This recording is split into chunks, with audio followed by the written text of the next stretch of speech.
Mapagpalang araw, kaibigan. Ito po ang inyong kaibigan kay Jesus, Brother Manny Bautista. Nandito po tayo sa tahanan ni, ito po siya, si Sister Ada. Yan. Yan. Dito po sa Barangay 103, Sonate District 1, Tondo, Manila. Taga rito po kasi sila, no? So, nandito ako para ibahagi ang ebanghelyo ng salita ng Diyos. Alam nyo, bakit kailangan nating ibahagi? Kasi po sa buhay ng tao, iba-iba ang tinatakbo ng buhay natin. So, kung ano man yung tinatakbo ng buhay natin, ang kailangan natin dyan, yung salita ng Diyos. Bagamat sinasabi ng marurunong, punta ka sa isang psychology, medyo maganda rin yung payo na yun. Pero tandaan po natin, may iba't ibang style ang psychology. Mas maganda kung ang mga psychology na lalapitan mo ay isang mga Kristiyano.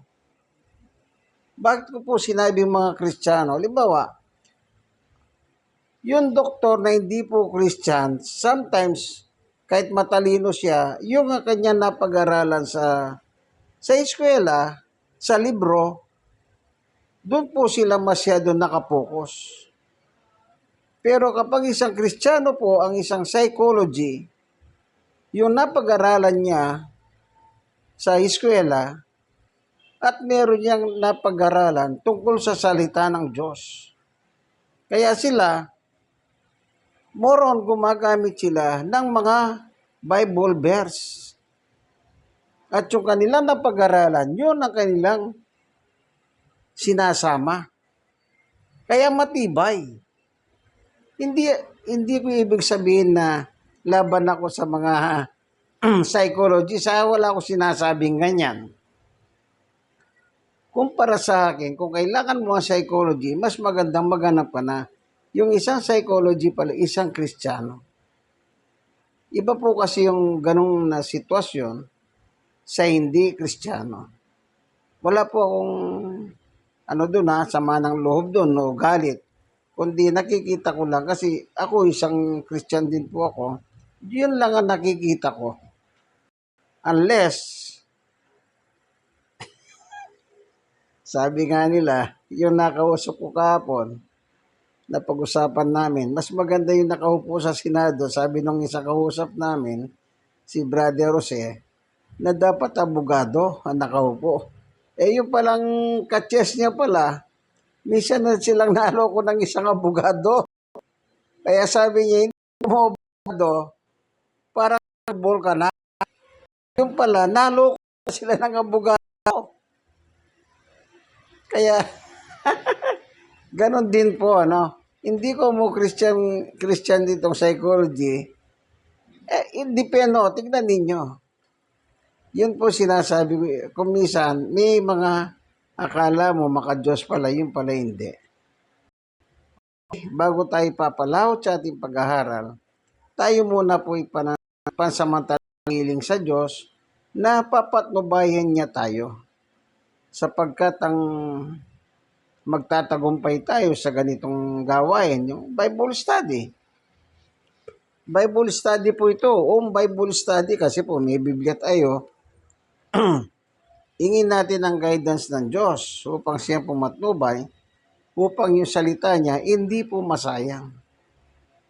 Nakukuha niyo po ba? Panginoon Diyos sa aming Ama na makapangyarihan sa lahat. Minsan pa, samahan mo kami. Samahan kami ng iyong Espiritu Santo upang kami po'y magtamo ng pagkain ng aming kaluluwa. Si Sister Rada at yung mga manunod ng video ito. Kung sila man po'y may sakit, iyong pagalingin. Salamat po sa ngalan ni Jesus. Amen. Sabi ng Panginoong Yesus,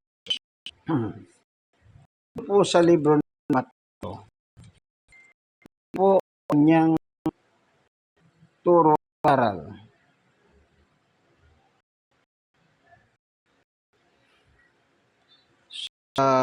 11. 11 po pala yun, ano. Tignan natin.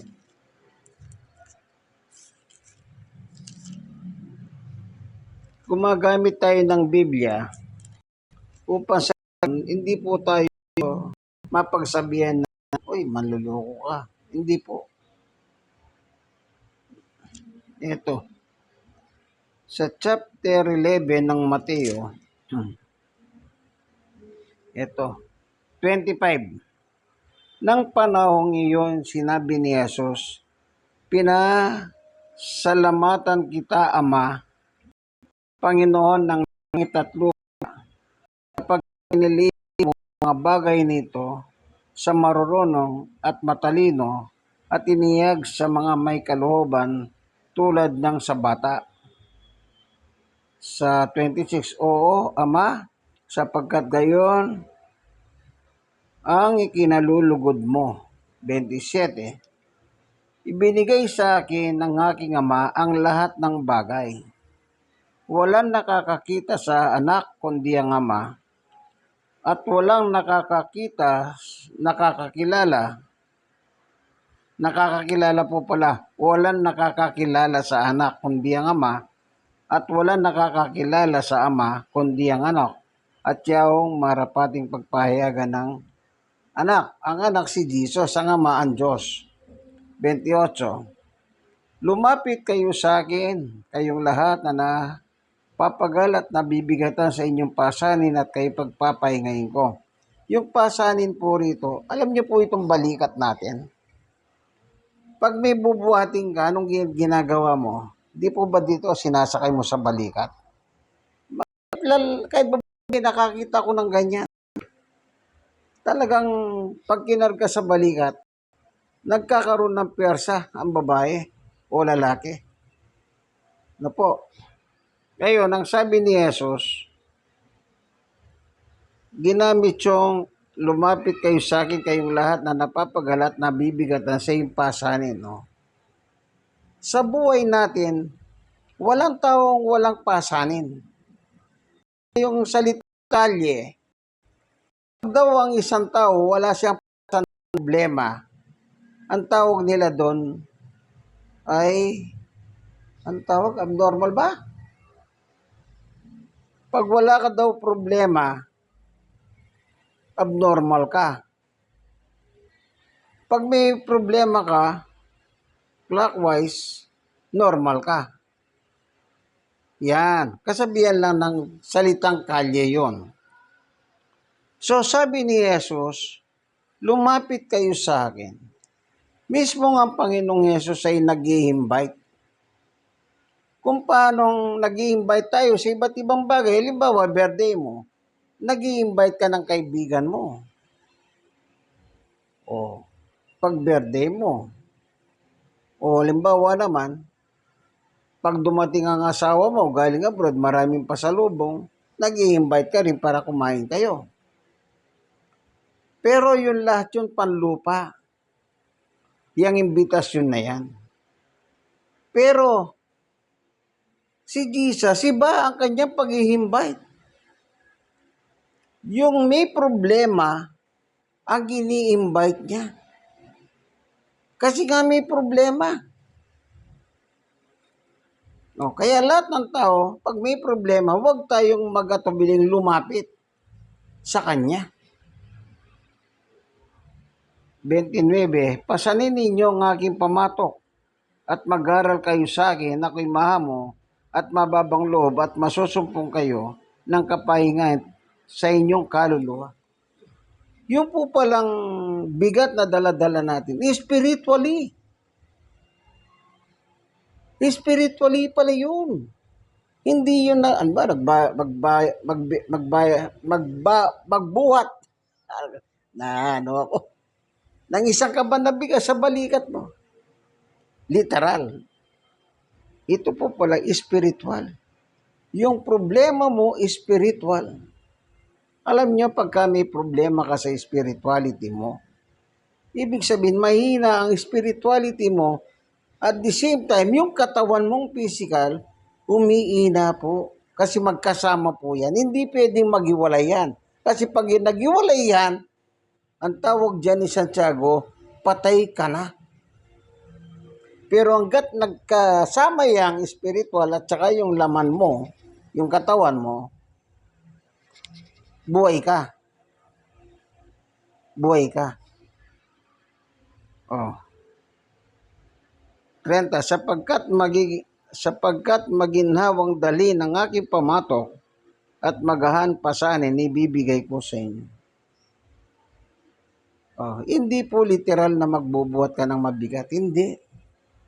Yung problema mo spiritually, pag pinapasok mo si Jesus, yan ang sabi niya, ali kayo. Nag-i-invite siya para papasukin mo si Jesus sa iyong buhay. Dito sa unang 1, tingnan nga natin. Chapter 3, verse 8. Ano po?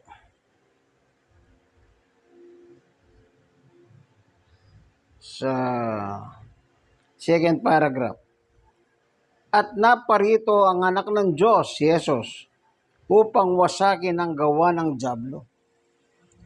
Yung spirituality mo, yun ang winawasak ni Satanas. Ang gusto ni Satanas, maiwalay ka sa Diyos, tuluyan. Yun ang nagiging bigat ng problema mo. Gusto ni Satanas, totally, hindi ka lalapit sa Diyos. Pero, ang gusto ng Diyos, lahat tayo maligtas. Tignan niyo po yung sabi ni Apostol Pablo. Unang Timoteo, chapter 2, verse 3 and 4. Ito ang mabuti at nakalulugod sa Diyos na ating tagapagligtas, nang ibig ay maligtas ang lahat ng tao at makahalam ng katotohanan. Ang gusto ni Satanas, huwag nating malaman spiritually. Pero gusto ng Diyos, lahat tayo maligtas. Ang ginagawa po kasi ni Satanas, ganito. 2 Korinto, babasahin natin, ano? Sa 4:4. Hindi sila sumampalataya. Pasinin nyo ha, hindi sila sumampalataya. Bakit? Sapagkat ang kanilang isip ay binulag ng Diyos ng daigdig na ito. Oh. Yung Diyos dito is small d, referring to Satan. Sila'y binulag nito upang hindi nila makitang liwanag ng mabuting balita tungkol sa kaningningan ni Kristo na siyang larawan ng Diyos. Pag binulag ka ni Satanas, wala ka nang makikita ng anumang liwanag. Ang nakikita mo, puro kadiliman. Subukin yung isarang mata nyo. Hindi po ba, pag nakapikit ka, anong nakikita mo? Di ba kadiliman? Oh. Yung salita ng Diyos, liwanag yun. 119 ng awit, 105. Ang salita mo'y liwanag sa aking dahanan o darahanan. Kaya pag tinakpan ni Satanas, wala ka na nakikita kundi kadiliman. Yun ang spirituality problema mo. Yun ang nagpapabigat ngayon sa balikat mo. Kaya sabi ni Jesus, halika. Kumbaga, inaagaw ka ni Jesus sa kamay ni Satanas. O anong gagawin mo? Magpapahagaw ka o tuluyan ka ng wasakin ng dyablo? Ang sabi ni Jesus, naparito ang dyablo. Anong papel ng dyablo? o ni Satanas. Sa 1 Gs, sabi ng Panginoong Yesus,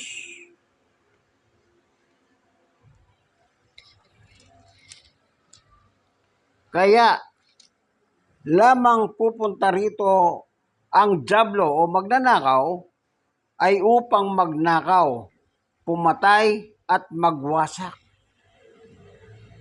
Anong trabaho ng dyablo? Pumatay, magwasak, magnakaw. Wawasakin ka nito.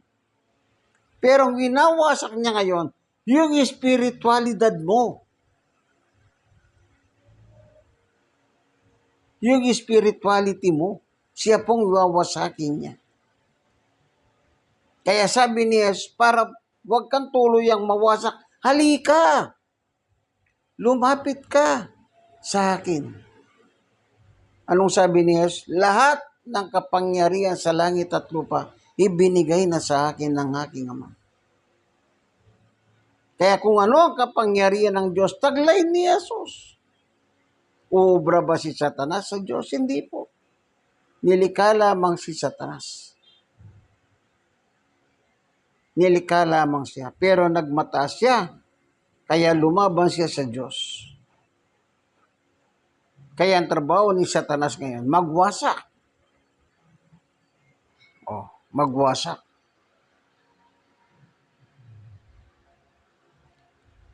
Tuloy natin yung basa. Naparito ako.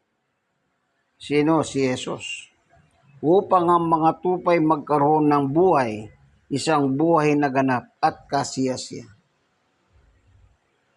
Naparito ako, sabi niya, para magkaroon kayo ng buhay na masagana. Kasi kay Satanas, wala kang kasaganahan, kaibigan. Wawasaking kanya. Hindi mo siya kaya. Bakit? Hindi mo siya nakikita, samantalang ikaw nakikita kanya. Spiritual siya. Kaya pwedeng tumalo sa kanya ay spiritual din. Si Jesus bilang hari ng ating buhay. Kaya tandaan po natin, meron pa nakalagay dito sa Biblia.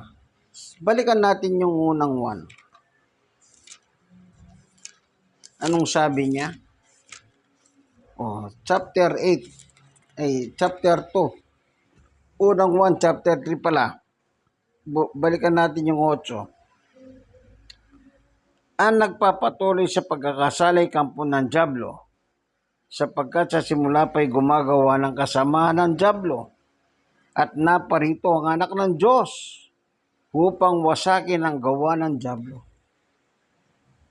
Anong papel ni Jesus? Wasakin. Ang alin? Gawa ng dyablo. Saan? Sa buhay natin.